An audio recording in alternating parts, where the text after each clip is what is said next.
सुंदर हम रज़ा हाफ़िज़ बरेलवी रहमतुल्लाह अलैह ने बड़े खूबसूरत अंदाज में कहा, तबारकल्लाह शान तेरी, तुझी को ज़ेबा है बेनियाज़ी।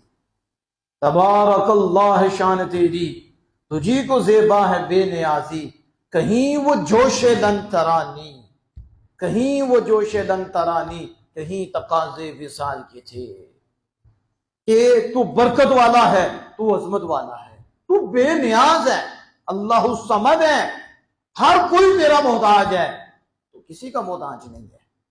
तेरी शान है, तबारक अल्लाह शान तेरी, तुझी को ज़ेबा है बेनियाजी।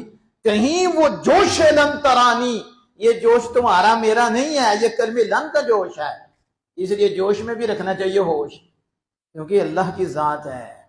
इसकी हाँ, ये नहीं कि इधर गुट के स्कॉलर बैठ के कहे देखो अल्लाह भी जोश में आता है, तो होश कर, ऐसे भी कमीने पैदा हो गए। ये कलमे लन का जोश है, यानी ताकीद मूसा कभी नहीं दे सकता।